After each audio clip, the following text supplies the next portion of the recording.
Écoute et parole. Pour écouter, méditer et échanger autour des textes liturgiques du dimanche et des jours de grandes assemblées ecclésiales. Écoute et parole. Pour garder le contact avec la parole de Dieu, où que l'on soit et quoi que l'on fasse. Présenté et réalisé par le Père Kwadou Ledoux.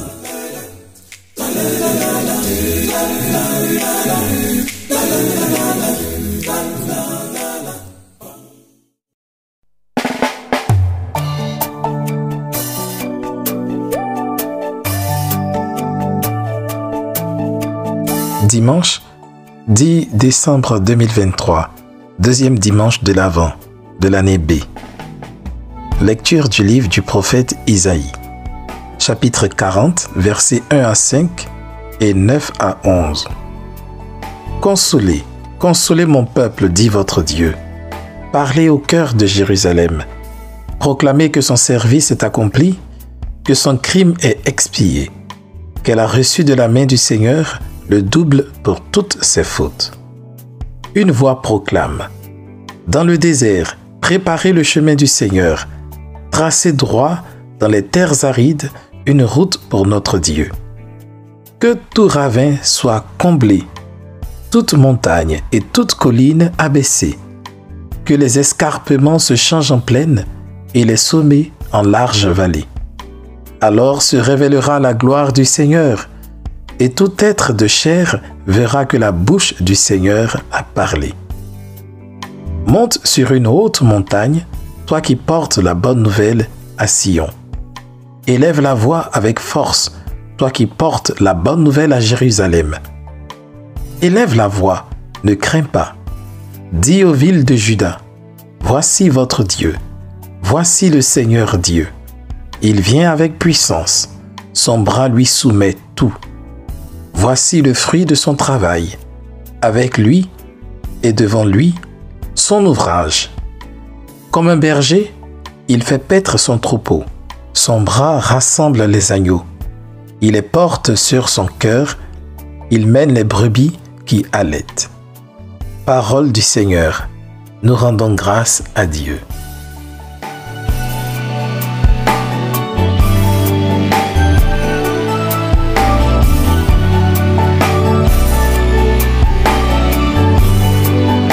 Psaume 84. Fais-nous voir, Seigneur, ton amour et donne-nous ton salut. J'écoute. Que dira le Seigneur Dieu? Ce qu'il dit, c'est la paix pour son peuple et ses fidèles. Son salut est proche de ceux qui le craignent et la gloire habitera notre terre. Fais-nous voir, Seigneur, ton amour et donne-nous ton salut. Amour et vérité se rencontrent. Justice et paix s'embrassent. La vérité germera de la terre, et du ciel se penchera la justice. Fais-nous voir, Seigneur, ton amour, et donne-nous ton salut. Le Seigneur donnera ses bienfaits, et notre terre donnera son fruit. La justice marchera devant lui, et ses pas traceront le chemin. Fais-nous voir, Seigneur, ton amour, et donne-nous ton salut.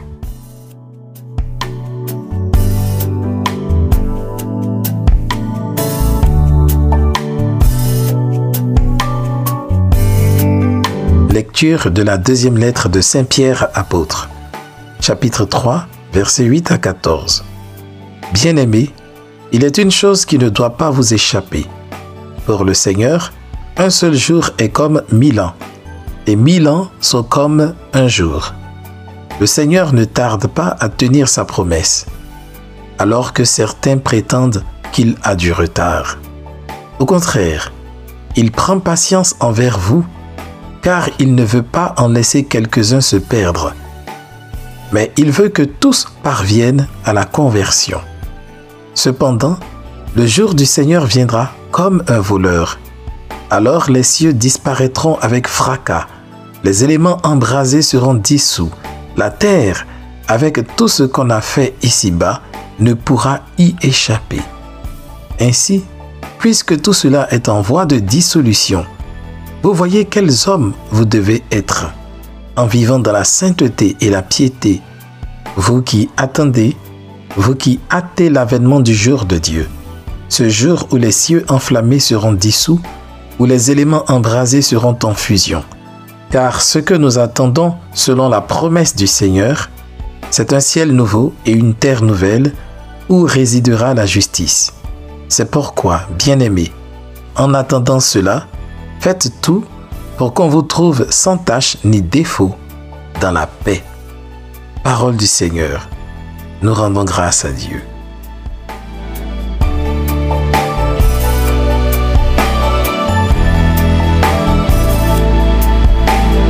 Évangile de Jésus-Christ selon saint Marc, chapitre 1, versets 1 à 8. Commencement de l'évangile de Jésus, Christ, Fils de Dieu. Il est écrit dans Isaïe le prophète. Voici que j'envoie mon messager en avant de toi pour ouvrir ton chemin. Voix de celui qui crie dans le désert. Préparez le chemin du Seigneur. Rendez droit ses sentiers. Alors Jean, celui qui baptisait, parut dans le désert. Il proclamait un baptême de conversion pour le pardon des péchés. Toute la Judée, tous les habitants de Jérusalem se rendaient auprès de lui, et ils étaient baptisés par lui dans le Jourdain en reconnaissant publiquement leurs péchés. Jean était vêtu de poils de chameau avec une ceinture de cuir autour des reins. Il se nourrissait de sauterelles et de miel sauvage. Il proclamait : Voici venir derrière moi celui qui est plus fort que moi. Je ne suis pas digne de m'abaisser pour défaire la courroie de ses sandales. Moi, je vous ai baptisé avec de l'eau, lui vous baptisera dans l'Esprit Saint. Acclamons la parole de Dieu. Louange à toi, Seigneur Jésus.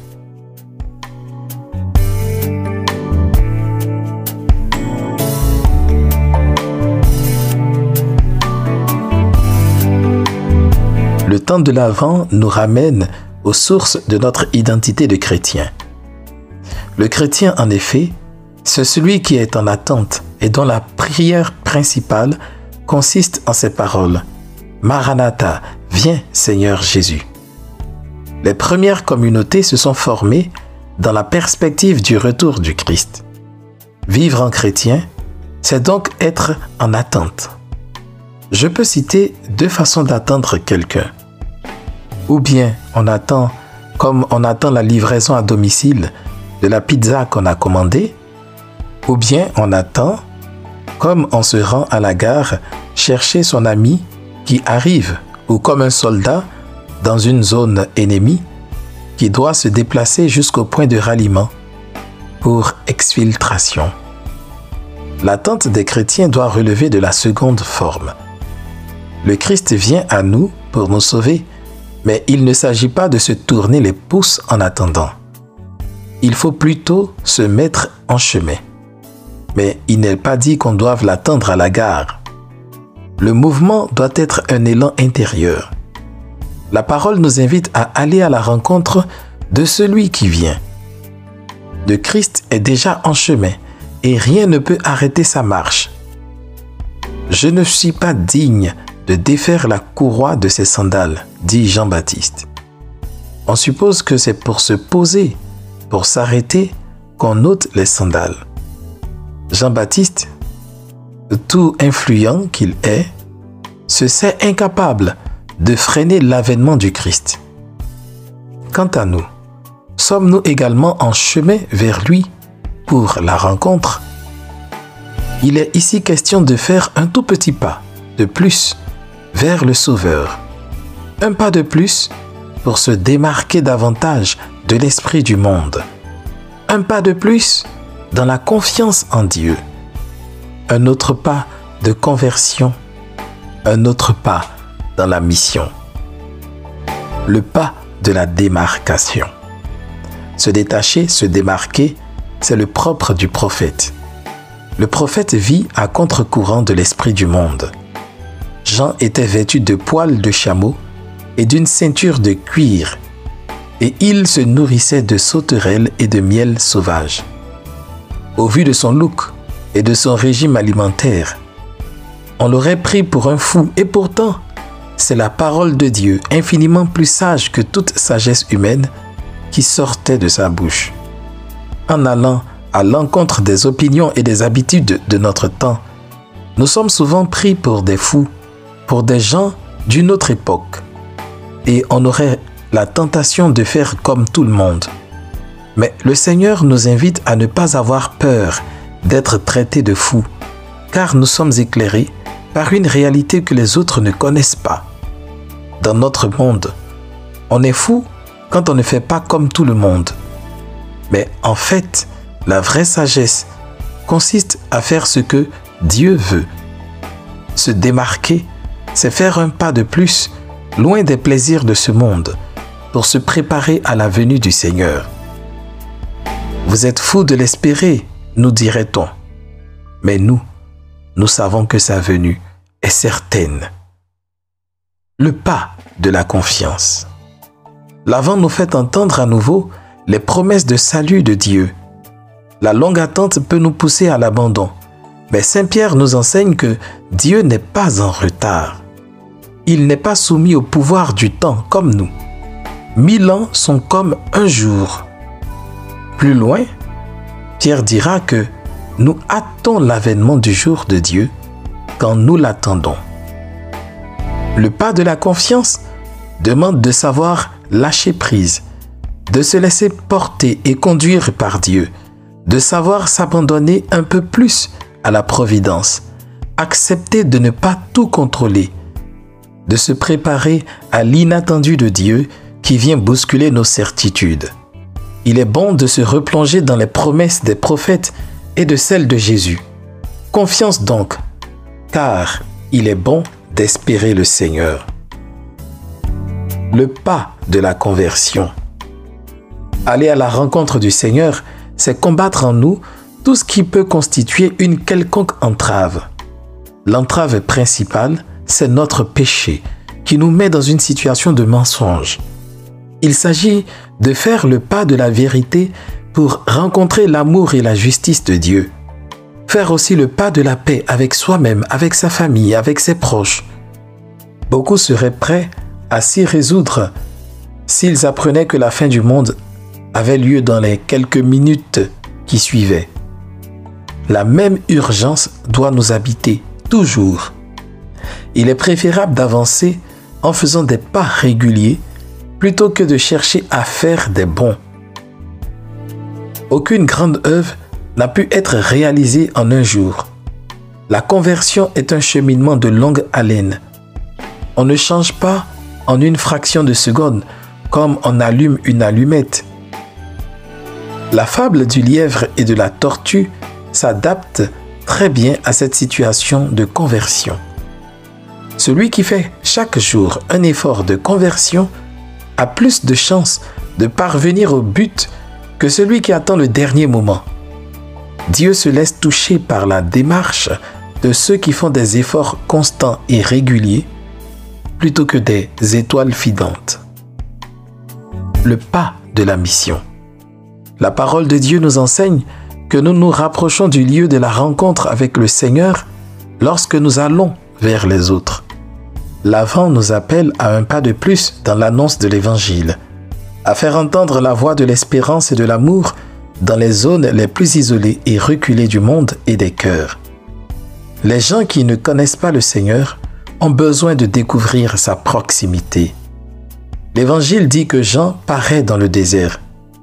Ainsi, le pas de la mission consiste à sortir de sa cachette, de son petit confort personnel où on s'est emmuré pour n'avoir de problème avec personne, afin de paraître en toute lumière et en toute vérité et se prononcer pour le Seigneur.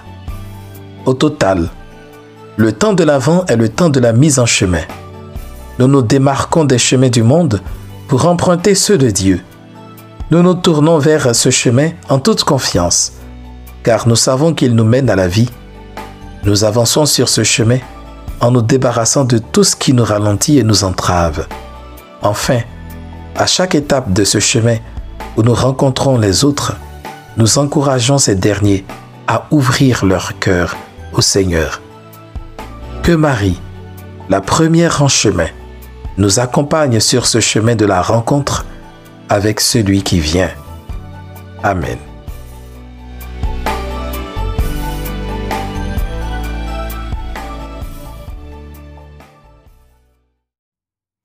Écoute et parole vous a été présenté par le Père Kwadou Ledoux.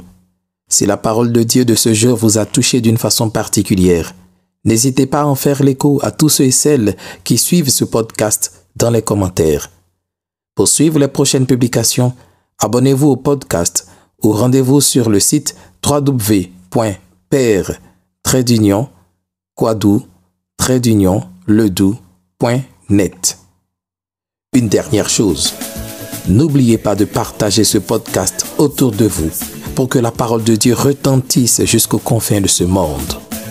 Car la foi naît de ce qu'on entend.